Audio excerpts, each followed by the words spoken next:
Joining us in studio now is E.J. Simonsen of the A-Team from BustMyBank.com. We're 2 weeks away from the next Foreclosure Tuesday in August, and there is a lot going on. I'm telling you what. E.J., good to see you, man. You have been busier than a one-arm paper hanger in a high wind.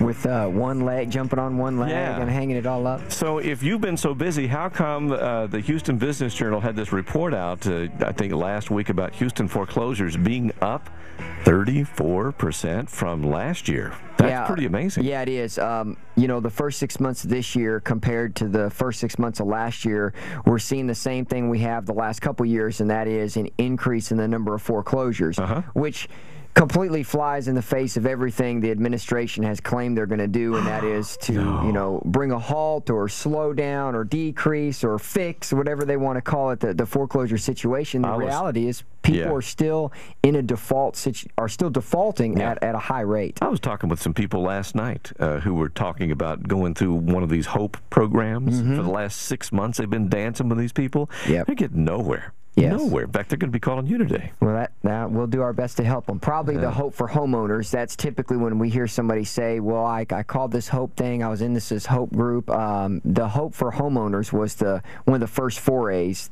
our friendly government spent our tax dollars on to try to resolve situations. And the reality is it was just a group funded by the mortgage banks to, this is my personal opinion, but to run cover. Okay, for we them. hope they'll go away. Maybe we just string them out there long enough that, you know, well, I'm sorry, you know, you're 8 months behind and we can't do anything. What? I've been 6 months behind because of you. You know? I was only 2 months behind when I came to you. But so the HOPE for homeowners typically results in a hopeless situation. Yeah, it really does. In Houston, foreclosures up 14% from May. Yeah, although there's been a couple of months where the actual number of foreclosure sales has dipped down from a previous month, the number that continue to be posted and or folks that are falling into default is continuing to rise.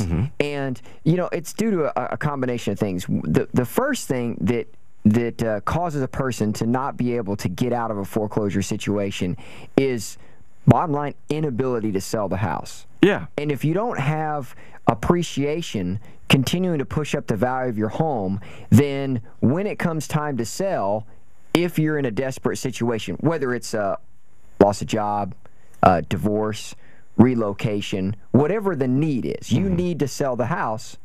If you didn't put a bunch of money down and or your house has not risen in value, then you're bringing money to the table. And we say it all the time. People, it's almost every week someone calls our office and they say, you know, I'm kind of struggling here. I think I'm not sure I have enough money to bring to the table to sell my house, and it's been on the market for a while, and I've got to sell.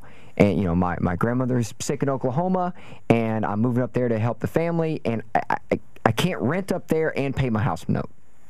And they say, but I know I have some equity. It's just, I think it's going to be tight. And what people don't realize is, on average, it costs you 12% the value of your home to get out of it. 12% of the value or 12% of the final sale price? Of the final sale price. Okay. So if your house sells for $100,000, you're not going to be getting anything out of that than more than an average of 88.